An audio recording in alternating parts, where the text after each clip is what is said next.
बनी थी सुर्खियां, जरूरत है उनको टटोलने की। जिनमें छिपे थे कई राज, जरूरत है उनको खोलने की।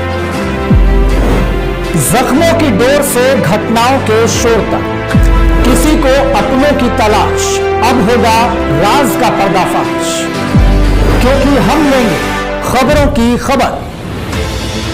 आप देख रहे हैं हिंदुस्तान अमर आशा news.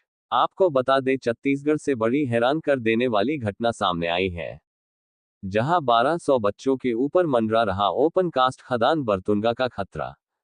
South eastern coalfield limited Chirmiri क्षेत्र की ओपन कास्ट खदान बरतुंगा में हो रही ब्लास्टिंग को लेकर कोरबा लोकसभा क्षेत्र का समन्वय ओम प्रकाश गुप्ता ने मीडिया को जानकारी से रूबरू कराते हुए कहा कि मुझे विश्वास सूत्रों से पता चला था कि डीएवी पब्लिक स्कूल बरतुंगा में पढ़ रहे 1200 बच्चों पर ओपन कास्ट खदान का खतरा मंडरा रहा है, जिसे देखने के लिए मैं गया। तभी मुझे भी कुछ एहसास हुआ कि इस क्षेत्र में भूकंप जैसा माहौल मुझे महसूस हुआ, जिसके बारे में मैंने लोगों से पूछताछ किया और बच्चों से भी पूछा तो उन्होंने बताया कि अक्सर इस तरह की ब्लास्टिंग होती है।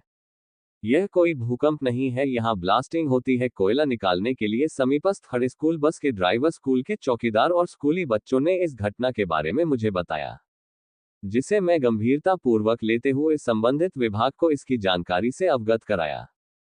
जो खतरा कभी भी एक भयानक रूप ले सकता है, जिसे देखते हुए मेरे से जो बना मैंने वह किया, लेकिन स्थिति दिन पर दिन खराब होते जा रही है, जिससे बच्चों पर खतरा मंडरा रहा है। उन्होंने कहा कि इस विषय पर गंभीरता पूर्वक नहीं लिया गया तो सरकार तक इसकी आवाज पहुंचने में पीछे नहीं हटूंगा, क्योंकि यह बच्चों के भविष्य का सवाल है और उनके जिंदगी का सवाल है, क्योंकि आसपास का माहौल और ओपन कास्ट का बढ़ता हुआ क्षेत्र देखकर वैसे ही डर लगने लगा है, जहां छोटे छोटे बच्चे शिक्षा प्राप्त कर रहे हैं। मैं एक सामाजिक कार्यकर्ता और एक जनप्रतिनिधि होने के नाते से भी मेरा जो दायित्व था मैंने किया और हमेशा इसी तरह की समस्याओं को लेकर आवाज उठाता रहूंगा। मीडिया द्वारा पूछे जाने पर अपने किन किन को इसकी जानकारी से अवगत कराया, उन्होंने कहा कि मुझे जो बना मैं फोन के माध्यम से और फेसबुक में पोस्ट कर इसकी जानकारी से लोगों को अवगत कराया हूं। हिंदुस्तान अमर आशा न्यूज आज छत्तीसगढ़ के चिरमिरी ओपन कास्ट पहुंचा हुआ है। ये बरतुंगा ओपन कास्ट कहलाता है, जहां पास डीएवी पब्लिक स्कूल है, जहां 1200 बच्चे पढ़ते हैं और आसपास बाजार है और श्रमिक बस्ती भी है। इस ओपन कास्ट का धीरे धीरे डीएवी पब्लिक स्कूल की तरफ बढ़ना एक घातक है, जिसको लेकर जनप्रतिनिधि और नागरिक काफ़ी दिन से परेशान है, परंतु इस पर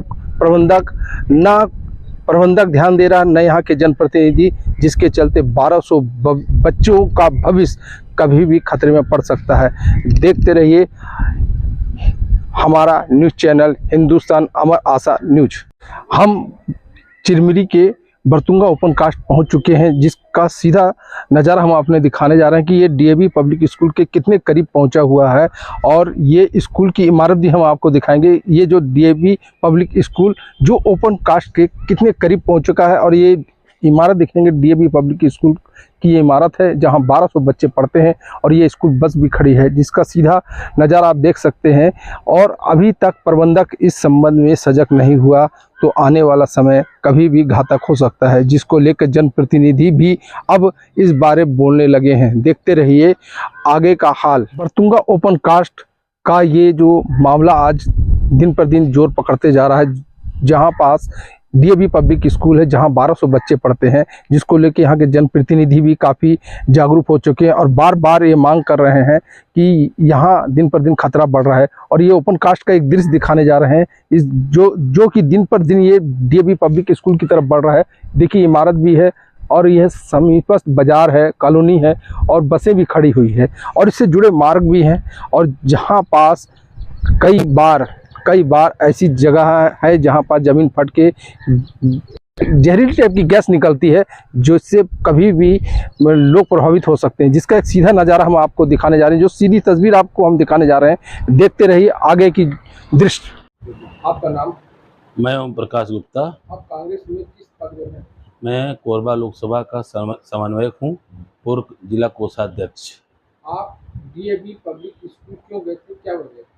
क्या था कि मुझे विश्वस्त सूत्रों से जानकारी मिली और इस बीच कई लोग मुझे शिकायत किए कि भैया वहाँ पर डीएवी स्कूल के आसपास डीएवी स्कूल के आसपास हैवी ब्लास्टिंग होने से वहाँ पर भारी मात्रा में लोग कोयले के जो उत्खनन कर रहे हैं, ये अच्छी बात है, लेकिन कोयले के उत्खनन के साथ साथ जब ब्लास्टिंग होता है तो जो बच्चे जो हमारे नन्हे बालक वहाँ विद्यार्थी पढ़ने जाते हैं, उनके माध्यम से मालूम चला कि जब हम पढ़ते हैं तो ब्लास्टिंग होता है। जब ब्लास्टिंग होता है तो स्कूल की जो इमारत है वो हिलती है और हम लोग थोड़ा-सा भयभीत हो जाते हैं। आपने इस बारे में वहाँ के प्रिंसिपल से या बच्चों से किससे बात की?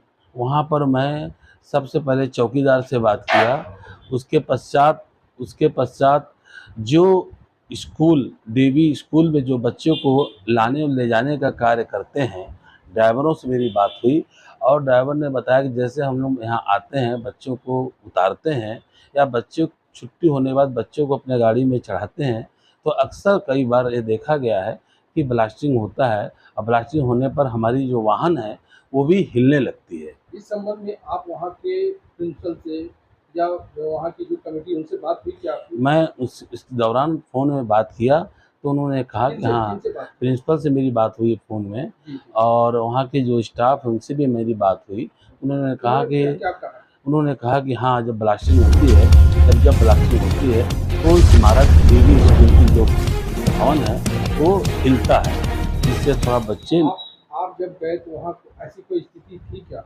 हाँ, जब मैं गया वहाँ पर तो मुझे भी महसूस हुआ इत्तेफ़ाक से, जैसे मैं अपने कार से उतरा वैसे मैं महसूस किया कि जैसे हल्का-सा भूकंप आ रहा है। मैंने वहाँ के लोगों से, रहवासियों से बात किया, पूछा, "क्यों भाई ये कैसा भूकंप जैसा लग रहा है?" बोले, "हाँ, अक्सर ये भूकंप नहीं है, पर जो अगल-बगल जो ओपन कास्ट ओशियम माइन्स चल रहा है, वहाँ के ब्लास्टिंग होने से ये अक्सर वहाँ पर भवन हिलते हैं, इमारत हिलती है, तो हम लोग समझ जाते हैं कि यहाँ ब्लास्टिंग हुआ।" इस संबंध में आपने किसी कोयला खान अधिकारियों से संपर्क किया क्या? नहीं, मैंने अभी कोयला अधिकारियों से संपर्क अभी नहीं किया, पर फ़ोन में मेरी लगातार चर्चा हो रही है। किससे पूछा? मैं कलेक्टर से भी फ़ोन लगाया, एमसीबी कलेक्टर के पास फ़ोन लगाया, इत्तेफ़ाक से कलेक्टर साहब ने फ़ोन नहीं उठाया, तो मैंने फिर अपने फ़ेसबुक में इस सारी बातों को लिख कर डाला और जितने भी प्रिंट मीडिया हैं और जितने भी पत्रकार साथी हैं,